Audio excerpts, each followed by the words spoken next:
ನಮಸ್ಕಾರ ಸ್ನೇಹಿತರೆ, 2026 CTET ಪರೀಕ್ಷೆ ಈಗ ಆಲ್ರೆಡಿ ಮುಗಿದಿರ್ತಕ್ಕಂಥದ್ದು. ಅಂದರೆ ನಿನ್ನೆನೇ ಕಂಪ್ಲೀಟ್ ಆಗಿದೆ. ಸ್ವಲ್ಪ ಕೆಲಸದ ಒತ್ತಡದಿಂದಾಗಿ ಒಂದು ಕೀ ಆನ್ಸರ್ಗಳನ್ನು ಮಾಡೋದಕ್ಕೆ ಆಗಿರಲಿಲ್ಲ. ಈಗ ನಾನು CTET ಪೇಪರ್ 2ಗೆ ಸಂಬಂಧಪಟ್ಟ ಹಾಗೆ ಕೀ ಆನ್ಸರ್ಗಳನ್ನು ಎಕ್ಸ್ಪೆಕ್ಟೆಡ್ ಅಂದರೆ ನನ್ನ ಒಂದು ಜ್ಞಾನಕ್ಕೆ ತಕ್ಕ ಮಟ್ಟಿಗೆ ಸರಿಯಾದಂಥ ಉತ್ತರಗಳನ್ನು ನೀಡುವುದಕ್ಕೆ ಪ್ರಯತ್ನ ಮಾಡ್ತೀನಿ. ಇವ್ಯಾವು ಕೂಡ ಇಲಾಖೆಯ ಅಧಿಕೃತವಾದಂಥ ಉತ್ತರಗಳಲ್ಲ. ಇವು ಕೇವಲ ಒಂದು ಎಕ್ಸ್ಪೆಕ್ಟೆಡ್ ಕೀ ಉತ್ತರಗಳಾಗಿರ್ತವೆ. ಸೊ ಆ ಕಾರಣದಿಂದಾಗಿ ತಮಗೆಲ್ರಿಗೂ ಈ ಒಂದು ವಿಡಿಯೋ ಹೆಲ್ಪ್ ಆಗುತ್ತೆ ಅಂತ ಭಾವಿಸಿದ್ದೀನಿ. ಸ್ನೇಹಿತರೆ, ನೇರವಾಗಿ ವಿಷಯಕ್ಕೆ ಹೋಗೋಣ. ಅದಕ್ಕೂ ಮುಂಚೆ ನೀವೇನಾದರೂ ನಮ್ಮ ಯೂಟ್ಯೂಬ್ ಚಾನಲನ್ನು ಸಬ್ಸ್ಕ್ರೈಬ್ ಮಾಡ್ಕೊಂಡಿಲ್ಲ ಅಂತಂದರೆ ದಯವಿಟ್ಟು ಸಬ್ಸ್ಕ್ರೈಬ್ ಮಾಡ್ಕೊಳ್ಳಿ.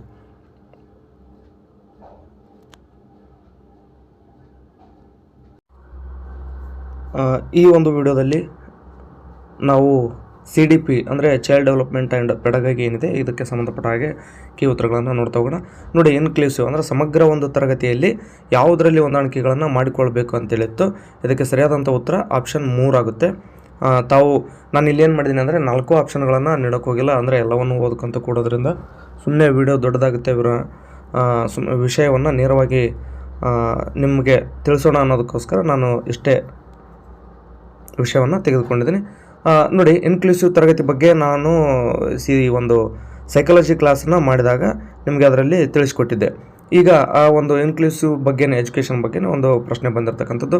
ಅದರ ಒಂದು ವಿವರಣೆಯನ್ನು ನೋಡೋದಾದರೆ, ಒಳಗೊಳ್ಳುವ ಶಿಕ್ಷಣದಲ್ಲಿ ಕಲಿಕೆಯ ಗುರಿಗಳು, ಬೋಧನಾ ತಂತ್ರಗಳು, ಬೆಂಬಲದ ನಿಬಂಧನೆಗಳು ಮತ್ತು ಮೌಲ್ಯಮಾಪನ ಈ 4 ಅಂಶಗಳಲ್ಲಿ ಬದಲಾವಣೆ ಅಗತ್ಯ ಆಗ್ತಕ್ಕಂಥದ್ದು. ಎರಡನೇ ಪ್ರಶ್ನೆಯನ್ನು ನಾವು ನೋಡೋದಾದರೆ, ಈ ಕೆಳಗಿನವುಗಳಲ್ಲಿ ಯಾವುದು ಸಂವೇದನಾ ದೌರ್ಬಲ್ಯದ ಅಡಿಯಲ್ಲಿ ಬರುವುದಿಲ್ಲ ಅಂತೇಳಿ ಇರ್ತಕ್ಕಂಥದ್ದು. ಇದಕ್ಕೆ ಸರಿಯಾದಂಥ ಉತ್ತರ ಡಿಸ್ಗ್ರಾಫಿಯಾ. ನಿಮಗೂ ಕೂಡ ಇದರ ಬಗ್ಗೆ ನಾನು ಸೈಕಾಲಜಿಯ ಕ್ಲಾಸ್ಗಳಲ್ಲಿ ತಿಳಿಸ್ಕೊಟ್ಟಿದ್ದೆ. ಅಂದರೆ ಡಿಸ್ಗ್ರಾಫಿಯಾ, ಡಿಸ್ಕ್ಯಾಲ್ಕುಲಿಯಾ ಇದ್ರ ಬಗ್ಗೆ ಎಲ್ಲ ತಿಳಿಸ್ಕೊಟ್ಟಿದ್ದೆ. ನೋಡಿ, ಡಿಸ್ಗ್ರಾಫಿಯಾ ಅಂತಂದರೆ ಕೇಳಿಸದಿರುವುದು, ದೃಷ್ಟಿದೋಷ ಮತ್ತು ಬಣ್ಣ ಗುರುಡುತನ ಸಂವೇದನೆಗೆ ಸಂಬಂಧಿಸಿರ್ತಕ್ಕಂಥದ್ದೇ ಈ ಒಂದು ಡಿಸ್ಗ್ರಾಫಿಯಾ. ಆದರೆ ಡಿಸ್ಗ್ರಾಫಿಯಾ ಒಂದು ಬರವಣಿಗೆಯ ಕಲಿಕಾ ಅಸಾಮರ್ಥ್ಯ ಆಗಿರ್ತಕ್ಕಂಥದ್ದು. ಇದು ನಿಮಗೆ ಸ್ಪಷ್ಟವಾಗಿರಲಿ. ನೆಕ್ಸ್ಟು ನೋಡಿ, ಜಿನ್ ಪಿಯಾಜೆ ಅವರ ಪ್ರಕಾರ ಜ್ಞಾನಾತ್ಮಕ ಬೆಳವಣಿಗೆ ಅಂದರೆ ನೋಡಿ, ಒಬ್ಬರ ಸ್ಕೀಮಾಗಳನ್ನು ಬದಲಾಯಿಸುವ ಮೂಲಕ ಪರಿಸರಕ್ಕೆ ಹೊಂದಿಕೊಳ್ಳುವಂಥ ಬಗ್ಗೆ. ಅಂದರೆ ಪಿಯಾಜೆ ಅವರ ಪ್ರಕಾರ ಏನಪ್ಪ ಅಂದರೆ, ಪಿಯಾಜೆ ಅವರ ಏನು ಸಿದ್ಧಾಂತ ಇದೆ, ಇದು ಪರಿಸರಕ್ಕೆ ಹೊಂದಿಕೊಳ್ಳಲು ಅಸ್ತಿತ್ವದಲ್ಲಿರುವ ಸ್ಕೀಮಾಗಳನ್ನು ಮಾರ್ಪಡಿಸುವುದನ್ನು ಒತ್ತಿ ಹೇಳುತ್ತದೆ. 4ನೇ ಪ್ರಶ್ನೆ, ರಾಷ್ಟ್ರೀಯ ಶಿಕ್ಷಣ ನೀತಿ 2020 ಏನಿದೆ, ಇದರಲ್ಲಿ ಮೌಲ್ಯಮಾಪನದಲ್ಲಿ ಏನನ್ನು ಬದಲಾಯಿಸಲು ಶಿಫಾರಸು ಮಾಡುತ್ತದೆ. ಇದಕ್ಕೆ ಸರಿಯಾದಂಥ ಆಯ್ಕೆ 2 ಆಗುತ್ತೆ. ಅಂದರೆ ನಿಮ್ಮ ಆಯ್ಕೆಗಳು ಏನು 4 ಇರ್ತವೆ, ಆ 4 ಆಯ್ಕೆಗಳಲ್ಲಿ ಎರಡನೇದಿದೆ ಅಂದರೆ ABCD ಏನಿದೆ, ಅದರಲ್ಲಿ B ಅಂದರೆ ಎರಡನೇ ಆಯ್ಕೆ ಸರಿಯಾದಂಥ ಉತ್ತರ ಆಗುತ್ತೆ. ಅಂದರೆ ಸ್ವಯಂ ಮೌಲ್ಯಮಾಪನ ಮತ್ತು ಸಹಪಾಠಿ ಮೌಲ್ಯಮಾಪನವನ್ನು ಒಳಗೊಳ್ಳುವುದು. ವಿವರಣೆಯನ್ನು ನೋಡೋದಾದರೆ, NEP 2020 ಏನಿದೆ, ಕೇವಲ ಅಂಕಗಳ ಬದಲಾಗಿ ವಿದ್ಯಾರ್ಥಿಗಳ ಸಮಗ್ರ ಬೆಳವಣಿಗೆಗಾಗಿ ಸ್ವಯಂ ಮತ್ತು ಸಹಪಾಠಿ ಮೌಲ್ಯಮಾಪನಕ್ಕೆ ಆದ್ಯತೆಯನ್ನು ನೀಡುವಂಥದ್ದು. ಸೊ ಅಲ್ಲಿ ಪ್ರಶ್ನೆಗಳು ಇಂಗ್ಲೀಷ್ನಲ್ಲಿ ಇರ್ತವೆ, ನಾನು ಕನ್ನಡದಲ್ಲಿ ಹೇಳ್ತೀನಿ ಅಂತ ಗೊಂದಲ ಮಾಡ್ಕೊಳಕ್ಕೆ ಹೋಗ್ಬಿಡಿ. ಎಲ್ಲರಿಗೂ ಕೂಡ ಅರ್ಥ ಆಗಲಿ ಅನ್ನೋ ಒಂದು ಕಾರಣದಿಂದ ಕನ್ನಡದಲ್ಲೇ ನಾನು ಇದನ್ನು ಪ್ರಶ್ನೆಗಳನ್ನು ಟ್ರಾನ್ಸ್ಲೇಟ್ ಮಾಡ್ಕೊಂಡಿದ್ದೀನಿ. ಜೊತೆಗೆ ಇಲ್ಲೇನಿಲ್ಲ, ನಿಮ್ಮ ಒಂದು ಆಯ್ಕೆಗಳು ಅಂದರೆ ನಿಮ್ಮ ಒಂದು ಪ್ರಶ್ನೆಗಳೇನಿರ್ತವೆ ಅದೇ 1ನೇ ಪ್ರಶ್ನೆ, ಇಲ್ಲಿನೂ ಕೂಡ 1ನೇ ಪ್ರಶ್ನೆ ಇರುತ್ತೆ. ಆಯ್ಕೆಗಳು ಕೂಡ ಸೇಮ್ ಇರೋದರಿಂದ ಜಾಸ್ತಿ ಗೊಂದಲ ಮಾಡ್ಕೊಳಕ್ಕೆ ಹೋಗ್ಬೇಡಿ. ನೋಡಿ, 5ನೇ ಪ್ರಶ್ನೆ, ಹೊಸ ಮಾಹಿತಿಯನ್ನು ಕಲಿಯುವಾಗ ಮಕ್ಕಳಿಗೆ ಅರ್ಥವಾಗುವಂತೆ ಮಾಡಲು ಯಾವುದು ಸಹಕಾರಿ? ಇದಕ್ಕೆ ಸರಿಯಾದಂಥ ಆಯ್ಕೆ 4ನೇ ಆಯ್ಕೆ ಆಗುತ್ತೆ. ಅಂದರೆ ಹೊಸ ಮಾಹಿತಿಯನ್ನು ಕಲಿಯುವಾಗ ಮಕ್ಕಳಿಗೆ ಏನು ಸಹಕಾರಿಯಪ್ಪ ಅಂದರೆ, ಮಾಹಿತಿಯನ್ನು ಮತ್ತೊಮ್ಮೆ ಓದುವುದು ಮತ್ತು ಪ್ರಶ್ನೆಗಳನ್ನು ಕೇಳಿ ಸ್ಪಷ್ಟೀಕರಣ ಪಡೆಯುವುದು, ಇವೆರಡೂ ಉತ್ತಮ ಮಾರ್ಗಗಳು ಆಗ್ತಕ್ಕಂಥದ್ದು. 3ನೇ ಪ್ರಶ್ನೆಯನ್ನು ನೋಡೋದಾದರೆ, ನೋಡಿ, 2 ಪ್ರತಿಪಾದನೆಗಳನ್ನು ಕೊಟ್ಟಿರ್ತಾರೆ. ಅಂದರೆ ಪ್ರತಿಪಾದನೆ ಹೇಗೆ ಸಮರ್ಥನೆ ಹೌದಾ ಅಲ್ವಾ ಅನ್ನೋಂಥದ್ದನ್ನು ಹೇಳಬೇಕಾಗುತ್ತೆ. ಮಕ್ಕಳ ದೈಹಿಕ ಬೆಳವಣಿಗೆ ವಿಳಂಬವಾದರೆ ಅವರ ಸಾಮಾಜಿಕ ಮತ್ತು ಭಾವನಾತ್ಮಕ ಬೆಳವಣಿಗೆಯು ಬಾಧಿತವಾಗುತ್ತದೆ. ಮಕ್ಕಳ ಬೆಳವಣಿಗೆಯಲ್ಲಿ ಒಂದು ನಿರಂತರತೆ ಇರುತ್ತದೆ. ನೋಡಿ, ಇದಕ್ಕೆ ಸರಿಯಾದಂಥ ಉತ್ತರ 4 ಆಗುತ್ತೆ. ಅಂದರೆ A ಮತ್ತು R ಎರಡೂ ಕೂಡ ಸರಿ ಮತ್ತು R ಏನ ಸರಿಯಾದಂಥ ವಿವರಣೆ ಆಗಿದೆ. ನೆಕ್ಸ್ಟ್ 7ನೇ ಪ್ರಶ್ನೆಯನ್ನು ನೋಡೋಣ. ಪ್ರತಿಪಾದನೆ A ಇದೆ, ಕಥೆಗಳಲ್ಲಿ ಪುರುಷ ಪಾತ್ರಗಳನ್ನು ಸಾಹಸಿಗಳಾಗಿಯೂ ಮಹಿಳಾ ಪಾತ್ರಗಳನ್ನು ಸಂವೇದನಾಶೀಲರಾಗಿಯೂ ತೋರಿಸಲಾಗುತ್ತದೆ.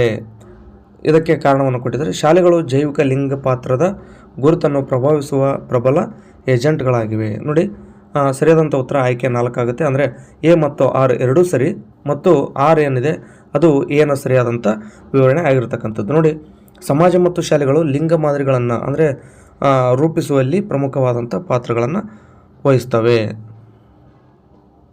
8ನೇ ಪ್ರಶ್ನೆ, ಶಿಕ್ಷಕರು ತರಗತಿಯ ವಾತಾವರಣವನ್ನು ಯಾವುದರ ಮೇಲೆ ಕೇಂದ್ರೀಕರಿಸಬೇಕು? ಇದಕ್ಕೆ ಸರಿಯಾದಂಥ ಆಯ್ಕೆ 2 ಆಗುತ್ತೆ. ಕಲಿಕೆಯ ಪ್ರಕ್ರಿಯೆಯನ್ನು ಅರ್ಥ ಮಾಡಿಕೊಳ್ಳುವುದು ಮತ್ತು ಪ್ರಶಂಸಿಸುವುದು. ನೋಡಿ, ಕಲಿಕೆಯು ಕೇವಲ ಸ್ಪರ್ಧೆಗಾಗಿರದೆ ವಿಷಯದ ಆಳವಾದ ತಿಳುವಳಿಕೆಗಾಗಿರಬೇಕು ಅಂತಕ್ಕಂಥದ್ದು. ನೆಕ್ಸ್ಟ್ 9ನೇ ಪ್ರಶ್ನೆ, ನೋಡಿ ಎ ಮತ್ತು ಆರ್ ಮತ್ತೆ ಇಲ್ಲಿ ಪ್ರತಿಪಾದನೆ ಮತ್ತು ಕಾರಣ ಬಂದಿರತಕ್ಕಂಥದ್ದು. ಡಿಸ್ಲೆಕ್ಸಿಯಾ ಇರುವ ಮಕ್ಕಳಿಗೆ ಶಬ್ದಗಳನ್ನು ಡಿಕೋಡ್ ಮಾಡಲು ಕಷ್ಟವಾಗುತ್ತದೆ. ಇದಕ್ಕೆ ಕಾರಣ ಏನಂತಂದರೆ ಎಲ್ಲ ಮಕ್ಕಳು ತಮ್ಮ ಆಸಕ್ತಿಯ ಕ್ಷೇತ್ರಗಳಲ್ಲಿ ಪ್ರೋತ್ಸಾಹ ಪಡೆದರೆ ಪ್ರಯೋಜನ ಪಡೆಯುತ್ತಾರೆ. ನೋಡಿ ಇಲ್ಲೇನಾಗುತ್ತೆ ಅಂತಂದರೆ ಎ ಮತ್ತು ಆರ್ ಎರಡೂ ಕೂಡ ಸರಿ, ಆದರೆ ಆರ್ ಎಂಬುದು ಎಗೆ ಸರಿಯಾದಂಥ ವಿವರಣೆ ಅಲ್ಲ. ಅಂದರೆ ಎರಡೂ ಹೇಳಿಕೆಗಳು ವೈಯಕ್ತಿಕವಾಗಿ ಸರಿಯಾಗ್ಯವು. ಅಂದರೆ ಇದು ವೈಯಕ್ತಿಕವಾಗಿ ಎರಡೂ ಹೇಳಿಕೆಗಳು ಸರಿ, ಆದರೆ ಅದಕ್ಕೆ ಕಾರಣವನ್ನು ನೀಡೋದಾದರೆ ಇದು ಸರಿಯಾದಂಥ ಕಾರಣ ಅಲ್ಲ. 10ನೇ ಪ್ರಶ್ನೆ, ಸಮಸ್ಯೆ ಪರಿಹಾರದಲ್ಲಿ ಯಾವುದು ಪರಿಣಾಮಕಾರಿ ತಂತ್ರವಲ್ಲ ಅಂತಕ್ಕಂಥದ್ದು. ಇದಕ್ಕೆ ಸರಿಯಾದಂಥ ಉತ್ತರ 2 ಆಗುತ್ತೆ. ಪ್ರಸ್ತುತ ಮಾಹಿತಿಯನ್ನು ನಿರ್ಲಕ್ಷಿಸುವುದು. ವಿವರಣೆ ನೋಡಿ, ಉತ್ತಮ ಸಮಸ್ಯೆ ಪರಿಹಾರಕ್ಕೆ ಲಭ್ಯವಿರುವ ಎಲ್ಲ ಮಾಹಿತಿಯನ್ನು ಗಮನಿಸುವುದು ಅಗತ್ಯ ಅಂತೇಳಿ. ಅಂದರೆ ನೆಕ್ಸ್ಟ್ 11ನೇ ಪ್ರಶ್ನೆಯನ್ನು ನೋಡೋಣ. ಭಾಷೆಯ ಬಳಕೆಯ ಬಗ್ಗೆ ಪ್ರತಿಪಾದನೆ ಮತ್ತು ಕಾರಣ ಎರಡನ್ನೂ ನೋಡೋದಾದರೆ ಇದಕ್ಕೆ ಸರಿಯಾದಂಥ ಉತ್ತರ 4ನೇ ಆಪ್ಷನ್ ಆಗುತ್ತೆ.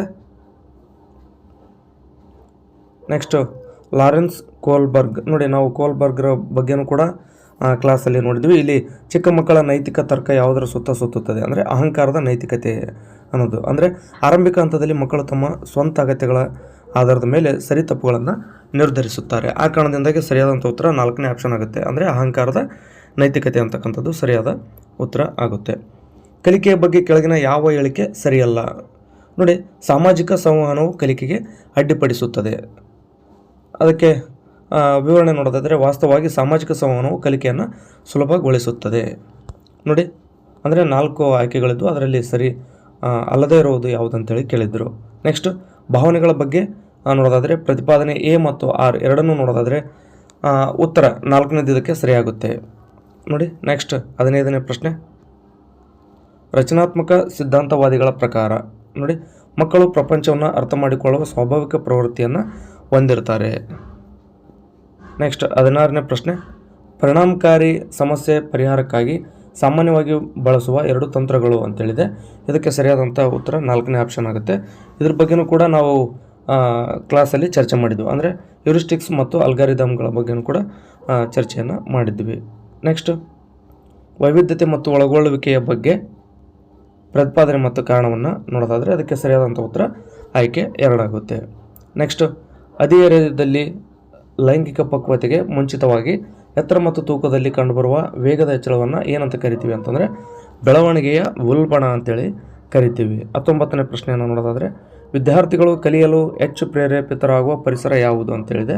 ಇದಕ್ಕೆ ಸರಿಯಾದಂಥ ಉತ್ತರ 1 ಆಗುತ್ತೆ. ಅಂದರೆ ಎ ಮತ್ತು ಡಿ ಇದು 2 ಅಂದರೆ ಸೇರಿದ ಭಾವನೆ ಮತ್ತು ಸುರಕ್ಷತೆ ಅಂತ ಏನು ಆಪ್ಷನ್ ಇದೆ ಅದು ಸರಿಯಾಗ್ತಕ್ಕಂಥದ್ದು. 20ನೇ ಪ್ರಶ್ನೆ, ವೈಗೋಟಸ್ಕಿ ಸಿದ್ಧಾಂತದ ಪ್ರಕಾರ ಪಾಠ ಯೋಜನೆಯನ್ನು ತಯಾರಿಸುವಾಗ ಶಿಕ್ಷಕರು ಏನನ್ನು ಪರಿಗಣಿಸಬೇಕು? ಅಂದರೆ ನೋಡಿ, ಪಾಠ ಯೋಜನೆಯನ್ನು ತಯಾರಿಸಬೇಕಾಗಿತ್ತು ಅಂದರೆ ಆಗ ಶಿಕ್ಷಕರು ಯಾವ ರೀತಿ ಅಂತಂದರೆ ಪ್ರತಿಯೊಬ್ಬ ವಿದ್ಯಾರ್ಥಿಯ ಪ್ರಸ್ತುತ ಮಟ್ಟವನ್ನು ಗಮನಿಸಿ ಮುಂದಿನ ಮಟ್ಟ ತಲುಪಲು ಸೂಕ್ತ ಬೆಂಬಲ ನೀಡುವುದು, ಹೀಗೆ ಪಾಠ ಯೋಜನೆಯನ್ನು ತಯಾರಿಸಬೇಕಾಗುತ್ತೆ. 21ನೇ ಪ್ರಶ್ನೆ, ವೈವಿಧ್ಯಮಯ ಅಗತ್ಯಗಳನ್ನು ಪೂರೈಸಲು ಪರಿಣಾಮಕಾರಿ ಬೋಧನಾ ತಂತ್ರಗಳು ಯಾವುವು ಅಂತಿದೆ. ಇದಕ್ಕೆ ಸರಿಯಾದಂಥ ಉತ್ತರ 2ನೇ ಆಪ್ಷನ್ ಆಗ್ತಕ್ಕಂಥದ್ದು. 22ನೇ ಪ್ರಶ್ನೆ, ಓದಿನಲ್ಲಿ ನಿರಂತರತೆಯ ಕೊರತೆ, ಶಬ್ದಗಳ ವ್ಯತಿರಿಕ್ತತೆ ಇವು ಯಾವುದರ ಲಕ್ಷಣಗಳು ಅಂದರೆ ಇದು ಡಿಸ್ಲೆಕ್ಸಿಯಾ ಬಗ್ಗೆ ಇರತಕ್ಕಂಥದ್ದು. ಪ್ರತಿಪಾದನೆ ಮತ್ತು ಕಾರಣ ಅಂತ ಬಂದಿದೆ. ಶಿಕ್ಷಕರು ಸಹಯೋಗವನ್ನು ತಪ್ಪಿಸಬೇಕು. ಅದಕ್ಕೆ ಅಂದರೆ ಆಪ್ಷನ್ ಅಂದರೆ ಈ ಪ್ರತಿಪಾದನೆ ಮತ್ತು ಕಾರಣ ಎರಡೂ ಬಂದಿರತಕ್ಕಂಥದ್ದು. ಪ್ರತಿಪಾದನೆ ನೋಡೋದಾದರೆ ಶಿಕ್ಷಕರು ಸಹಯೋಗವನ್ನು ತಪ್ಪಿಸಬೇಕು. ಯಾಕೆ ಕಾರಣ ಅಂತಂದರೆ ಕಲಿಕೆ ಒಂದು ನಿಷ್ಕ್ರಿಯ ಪ್ರಕ್ರಿಯೆ. ನೋಡಿಲ್ಲಿ ಎ ಮತ್ತು ಆರ್ ಎರಡೂ ಕೂಡ ತಪ್ಪಾದಂಥದ್ದು. ಕಲಿಕೆ ಎಂದಾದರೂ ನಿಷ್ಕ್ರಿಯ ಪ್ರಕ್ರಿಯೆ ಆಗೋದಕ್ಕೆ ಸಾಧ್ಯ ಐತೆ ಅನ್ನೋದನ್ನು ನೋಡೋದಾದರೆ ಅದು ಯಾವತ್ತಿಗೂ ನಿರಂತರವಾಗಿರುತ್ತೆ ಹೊರತು ಎಂದೂ ನಿಷ್ಕ್ರಿಯ ಆಗ್ತಕ್ಕಂಥದ್ದಲ್ಲ ಕಲಿಕೆ ಅನ್ನುವಂಥದ್ದು. 24ನೇ ಪ್ರಶ್ನೆ, ವಿದ್ಯಾರ್ಥಿಗಳು ಯಾವಾಗ ಪರಿಣಾಮಕಾರಿಯಾಗಿ ಕಲಿಯುತ್ತಾರೆ ಅಂದರೆ ಉತ್ತರ 3, ಅವರ ಪ್ರಕ್ರಿಯೆಗಳು ಅಂದರೆ ಅವರ ಪ್ರತಿಕ್ರಿಯೆಗಳು ಮತ್ತು ವೈಯಕ್ತಿಕ ಅನುಭವಗಳಿಗೆ ಮೌಲ್ಯ ನೀಡಿದಾಗ. 25ನೇ ಪ್ರಶ್ನೆ, ಅನುವಂಶೀಯತೆ ಮತ್ತು ಪರಿಸರದ ಬಗ್ಗೆ ಇರತಕ್ಕಂಥದ್ದು. ಅನುವಂಶೀಯತೆ ಮತ್ತು ಪರಿಸರದ ಬಗ್ಗೆ ಕ್ಲಾಸಲ್ಲಿ ಡಿಸ್ಕಸ್ ಮಾಡಿದ್ವಿ. ಇದಕ್ಕೆ ಸರಿಯಾದಂಥ ಉತ್ತರ ಆಯ್ಕೆ 4 ಆಗುತ್ತೆ. 26ನೇ ಪ್ರಶ್ನೆ, ಸಂಪ್ರದಾಯವಾದಿ ಶಿಕ್ಷಣದಿಂದ ಪ್ರಗತಿಪರ ಶಿಕ್ಷಣಕ್ಕೆ ಬದಲಾಗಲು ಯಾವುದು ಅಗತ್ಯ? ನೋಡಿ, ಆಪ್ಷನ್ 2 ಏನಿದೆ ಅದು ಸರಿಯಾದಂಥ ಉತ್ತರ. ಪ್ರದರ್ಶನ ಆಧಾರಿತ ಗುರಿಗಳಿಂದ ಪ್ರಾವೀಣ್ಯತೆ ಆಧಾರಿತ ಗುರಿಗಳಿಗೆ ಬದಲಾಗುವುದು. 27ನೇ ಪ್ರಶ್ನೆ, ಸಾಮಾಜೀಕರಣ ಪ್ರಕ್ರಿಯೆಯಲ್ಲಿ ಗೆಳೆಯರ ಪಾತ್ರ ಏನು? ನೋಡಿ, ಉತ್ತರ 3. ಬಾಲ್ಯಕ್ಕೆ ಹೋಲಿಸಿದರೆ ಹದಿಹರೆಯದಲ್ಲಿ ಗೆಳೆಯರ ಪ್ರಭಾವ ಹೆಚ್ಚಿರುತ್ತದೆ.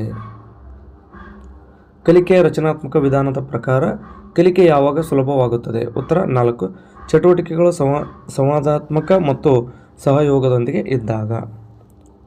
29ನೇ ಪ್ರಶ್ನೆ, ವಿದ್ಯಾರ್ಥಿಗಳಿಗೆ ಸುಳಿವು ಮತ್ತು ಸಂಕೇತಗಳನ್ನು ನೀಡುವ ಮೂಲಕ ಶಿಕ್ಷಕರು ಯಾವ ಪರಿಕಲ್ಪನೆಯನ್ನು ಬೆಳೆಸುತ್ತಿದ್ದಾರೆ? ಅಂದರೆ ಆಪ್ಷನ್ 3 ಆಗ್ತಕ್ಕಂಥದ್ದು ಸ್ಕಾಫೋಲ್ಡಿಂಗ್ ಅಂತ. ಇದು ಕೂಡ ನಾವು ಚರ್ಚೆಯನ್ನು ಮಾಡಿದ್ವಿ, ಸ್ಕಾಫೋಲ್ಡಿಂಗ್ ಬಗ್ಗೆನೂ ಕೂಡ.